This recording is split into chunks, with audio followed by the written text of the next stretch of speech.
Hey, everybody. Week 13, we're moving on to faculty. Hopefully, sorry, I'm adjusting my screen here. Hopefully you've had an opportunity to conduct your interview and you're finalizing your information for that for your final assignment.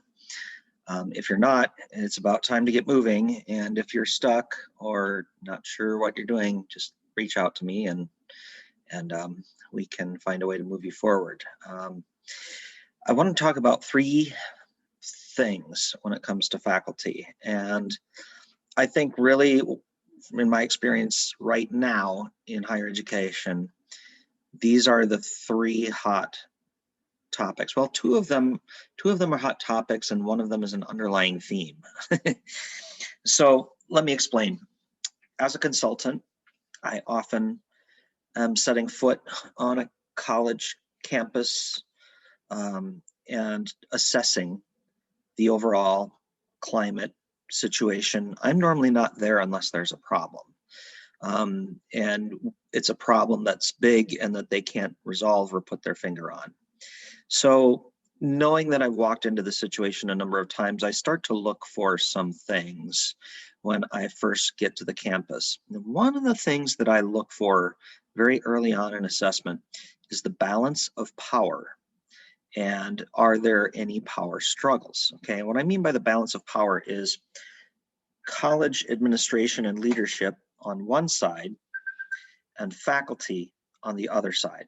Okay, now where is the power between those two groups? Sometimes it's all or nothing. Sometimes faculty have absolutely no power whatsoever. They're not organized. They're subject to whatever leadership says is going to be the direction. You don't see that as often in traditional higher education, but you do see that sometimes in a for-profit college situation or something like that. The other possibility is that the balance of power is offset the other way, where you have a faculty senate that has voting power and is too powerful and doesn't allow anything to move forward because the faculty becomes the place where new initiatives go to die. That is not good either. There has to be some kind of a balance in between, just like the federal government. You know, we say we have our three branches of governments and each have checks and balances. You really need to have something very similar in higher education between administration and faculty so that you don't have too much power entrenched or encamped on one side or the other. Both ways, like I said, contributes problems. If you have a good balance between faculty and administration, usually there's also a good relationship between faculty and administration. When power is perceived to be too great on one side or the other, or action is taken too arbitrarily by leadership, you have a contentious situation, and ultimately students are the ones that end up getting caught in the crossfire because nobody's paying attention to them anymore. They're just paying attention to their infighting and their power plays. I was just talking to my wife, the other Dr. LeGros, yesterday, and she's worked in higher education in a lot of different roles at a lot of different colleges, and she just made the observation to me that she did not realize how political higher education is, even more political than other fields. And I would have to agree that that's very true. There's often power plays, power struggles, allegiances. You could probably make a Netflix series outlining the chronicles of the drama that go behind the scenes in some higher education institutions.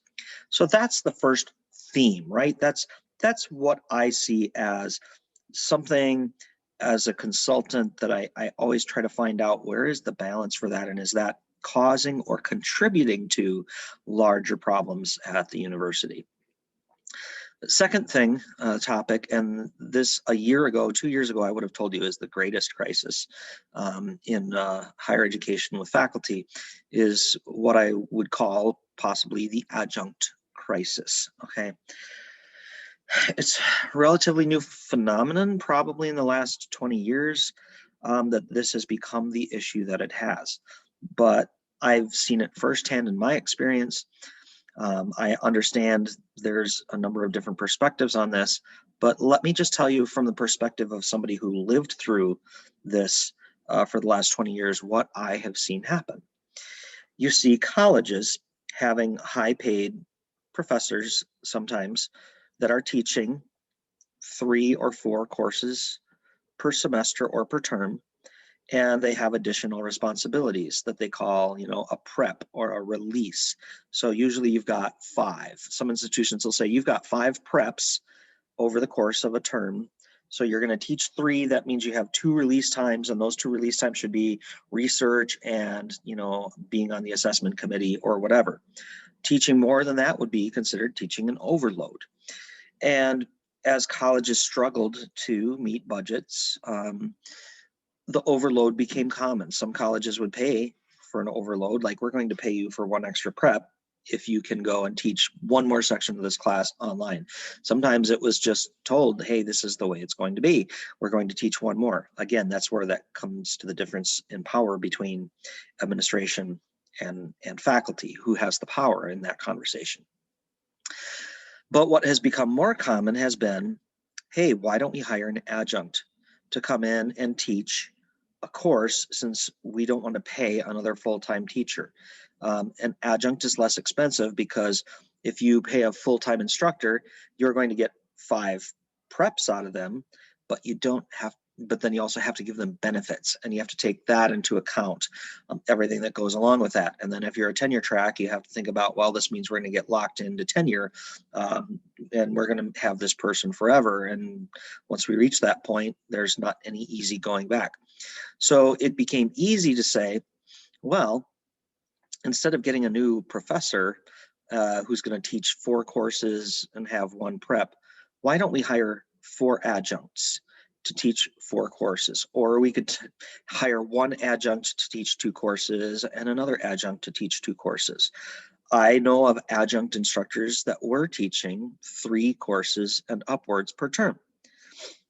Now, this got to be a problem for a couple of reasons. For one, somewhere an adjunct sued an institution and said, I'm actually teaching more than half time, therefore I am legally required to have benefits. And they won. And this kind of turned higher education on its ear, because lots of institutions had adjuncts they liked that were teaching, 3 courses a term. Many of them didn't want benefits. Many of them had a full-time job, and adjuncting was their extra income, or many of them had a spouse that had benefits and they didn't care that they didn't have benefits. So they were fine to teach 2 or 3 courses and get paid extra money. So lots of colleges and universities put policies in place that said things like, an adjunct may not teach more than 1 to 2 courses per term, or more than a certain amount of courses per year, because the college did not want to be on the hook to have to pay benefits. And this continued. Professors retired, professors were let go, the adjunct pool increased, and now you see colleges that have 70 to 80% of their courses are taught by adjunct professors. Now, lots and lots has been written about the cost benefit analysis of using adjunct instructors. That's a great debate for another day. There are some benefits that come with it. There are great challenges that come with it. But I was in the unfortunate position of managing 150 some adjunct instructors, and was told, well, guess what? You can't give anyone more than 1 course or more than 2 courses per term. I had a lot of adjuncts that needed that money. That was their income. They had nothing else. I know personally and anecdotally lots of adjunct instructors who, because they cannot get a full-time position, are teaching at 2, 3, and even more colleges and universities. That way they can teach a full load. They get 2 here, they get 1 here, they get 2 here. They're teaching 5 courses at 3 different institutions, and they are working full time, but no institution is obligated to provide them with benefits because they are a part-time employee at any of those institutions. And there are lots of sad stories of people who went and got their doctorate and are up to their eyeballs in student loans and have done everything that they could to position themselves to be a tenured faculty, but now they can't get a full-time job. They're putting together they're living by bits and pieces, by making pocket change in some places here and there to teach a full-time load. Now, that's a problem. Does that mean I don't think there should be adjuncts? Hey, look at me, right? Look at my wife. I think an adjunct model can work when it is done fairly and applied equitably to the adjuncts as well as to the institution and the students. Now, my wife and I are in the best case situation for adjuncts, right? We both have full-time jobs. We have benefits available to us, through our full-time jobs. We both have the degrees, required or necessary to teach and hold those positions at institutions like St. Peter's. And we're both willing to do what we do and enjoy doing what we do and working with students and helping advance, the profession. And to us, the income is not something that we depend upon. It's something that's there. Obviously, it's nice. It's nice to get paid for what you do. I'm never going to complain about that.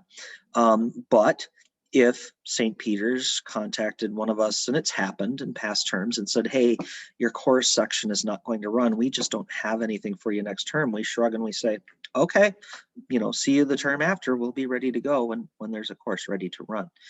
We are the fortunate minority, I think. I think the vast majority of people who adjunct are locked into and require that income in order to survive, and that's a problem. So because of that, I put in the PLP for this week a couple of options for articles about adjuncting and the adjunct crisis. Don't get me wrong, tenure track faculty have problems too. Having faculty who have earned tenure and get comfortable in their position is a real problem also. Okay, so finally, number one, what is the number one theme right now and going forward in talking about faculty and higher education? And I tell you now that it is COVID. It is how the COVID situation has impacted faculty. It's impacted their workload and it's impacted their ability to do their job effectively, and it's going to have long-term ramifications. So let me tell you what I mean.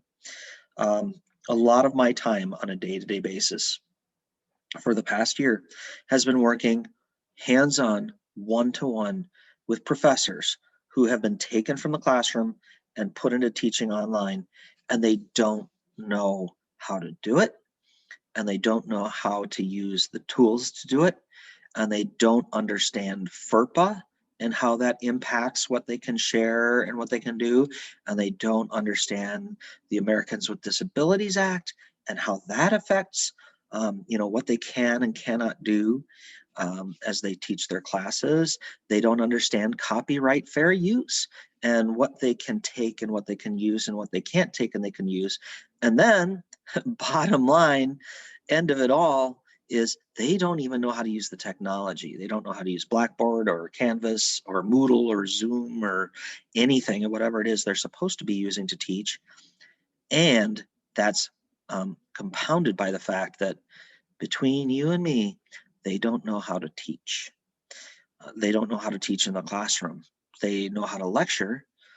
They know how to go off of their notes and teach what they've been teaching for many years. In one case, I was working with a faculty member who was teaching at his institution since 1964.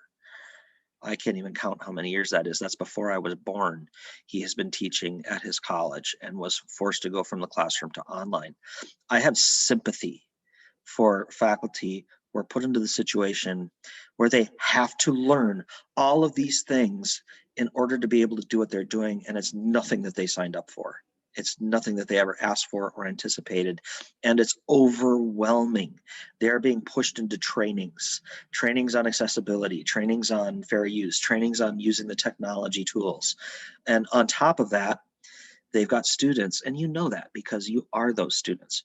The students are frustrated and they have their frustrations, and they are Right. Okay. Students are correct when they say that they have legitimate grievances against colleges and faculty. What they have to remember is that you are people in a crisis, and the college and the faculty members are also people in a crisis. And I don't think that everyone in the world is handling it gracefully. Okay. So if we can all come together and come to an understanding that this is a trying time, it's trying for everyone, but we all have to commit to do our best, right? Um, I recently did a survey of students at a college that about the use of online at their school in the past year, just because I wanted to get the student pulse and find out what it was that was really ticking the students off the most. This college had been through everything. I mean, they went through the pandemic, they went through a viral attack on their systems and network that shut down all of their telecommunications for 2 weeks. No website, no learning management system, no communication, no anything. The students had no real way to contact other than telephone and mail of their faculty. It was insane. That went on for 2 weeks. Then they had an ice storm, and this is a southern state that shut everything down. And it was one problem after the other problem. And after I gathered all the students' satisfaction surveys, I looked for themes that what bothered the students the most. And you know what it was? It was two things. And I was really surprised to see the number one thing that students were upset about was a lack of empathy from the faculty for their situations. There was comment after comment and anecdote after anecdote of where a professor just showed no regard or sympathy or understanding for the fact that these students had been through hell through the past term, and they cut them no slack and gave them no leeway on their work. I was blown away. And interestingly, the second highest complaint from students at this institution was lack of responsiveness from the faculty. The faculty were not replying to their emails at all. I mean, some said I was there for all term. I never got an email back from a single faculty member. And then that included just lack of engagement from faculty who weren't doing any lecturing or any responding or anything. So I, I had a hard talk with leadership at this college, and I said, guys, your problem is easy to fix. Your students aren't ticked off that your systems were shut down for 2 weeks. They weren't ticked off at tech support for not being able to solve their problems. They weren't ticked off, although 10 of them made a comment that the Wi-Fi on campus was absolutely terrible and they couldn't get work done. They were ticked off because from their perception, faculty did not care and faculty did not reply to them. How easy is that to fix? Now, some of that goes both ways.